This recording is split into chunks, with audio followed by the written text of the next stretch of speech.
Pressure over the funding of public schools, with Kiharu Member of Parliament Ndindi Nyoro accusing it of failing to release adequate capitation funds for the 2026 academic year. Nyoro has warned of possible nationwide parent protests if full funding is not released by midterm. However, the Ministry of Education maintains that billions of shillings have already been disbursed to facilitate a smooth start to the school term. Mike Kagwongo with more.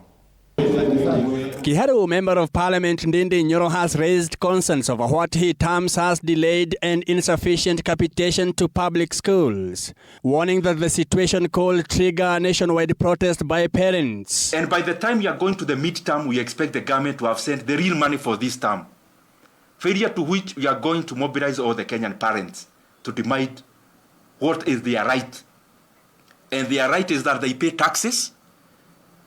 Free basic education has been there in Kenya. Speaking to the media here in Nairobi, the former Budget and Appropriations Committee chair says schools have not received funds to keep them running for the current term, despite learners returning to class this week. And therefore it means the government already released 3.5 billion shillings for the first term, which amounts to around 109 shillings per learner in our senior secondary schools. Nyoro argues that failure to release full funding undermines school management and violates learners' constitutional right to free basic education. The government was all over media beating drums that they have released money for capitation.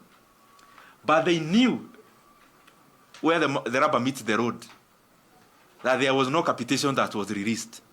What was released was debt. However, the government has rejected claims of underfunding.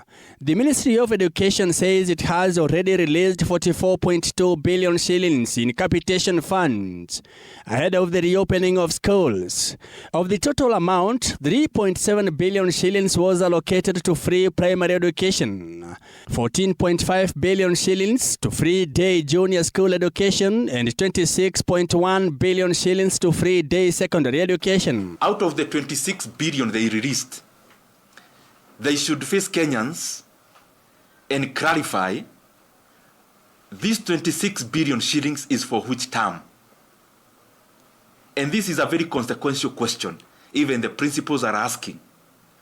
Because by the close of the academic year of 2025, the government had arrears of capitations for only senior secondary in day schools of 22.5 billion Kenya shillings. Education Cabinet Secretary Julius Ogamba says the disbursement aligns with Article 53 of the Constitution, which guarantees free and compulsory basic education.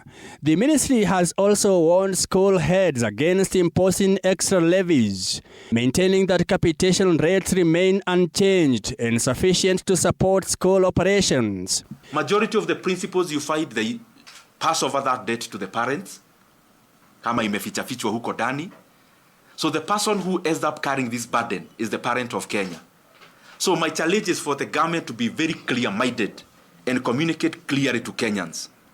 Are we still having free basic education? As schools reopen nationwide, attention now turns to whether the funds released will be sufficient to sustain learning through the term, or whether parents will be mobilized to demand more.